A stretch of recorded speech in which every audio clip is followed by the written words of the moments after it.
এদেশে মহিলাদের কাছে 10টা টাকা থাকে না ভিক্ষা দেওয়ার জন্য? আপনি দেনই নেই কখনো,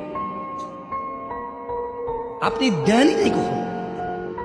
দেশের বহু মহিলার কাছে ভিক্ষা দেওয়ার জন্য 5টা টাকা থাকে না। একটা ফকির আসবে 2 টাকা ভিক্ষা দিব, টাকা নাই তোর কাছে, আপনি দেন না থাকে।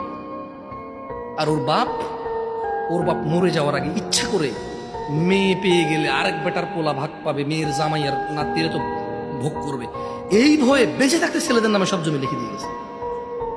জালেম ওই মেয়েটাকে ফকির মিসকিন করে দিল। আর এর ভাই জমি যতক্ষণ আছে এটা ডাইকা ডাইকা খাওয়াবে, মাসে 2 মাসে ঈদে সান্দে জামা কাপড় সেমাই চিনি এগুলো দিতে থাকবে। কেন? জমি দিবে জন্য। এখন ওই বোন চিন্তা করে, আরে যদি আমি সম্পদ নিয়ে আসি, যা একে তো সে ডাবল পাইলো, আমি অর্ধেক পেলাম, একটুকু যদি নিয়ে আসি, ছেলে নিয়ে স্বামী নিজের দরকারে বলে যে অংশ আনলে ধ্বংস হয়। তুই অংশ নিয়ে ধ্বংস হস না, ওর অংশ নিয়ে ধ্বংস হবে কেন রে?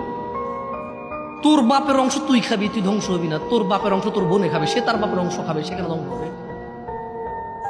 তোকে যা আল্লাহ নির্ধারণ করে দিয়েছে, নির্ধারক আল্লাহ, এখানে তোর অধিকার রেখেছে আল্লাহ, ওই মেয়ের জন্য অধিকার রেখেছে আল্লাহ। তুই খেলে ধ্বংস হবি না, ও খেলে ধ্বংস হবে কেন রে?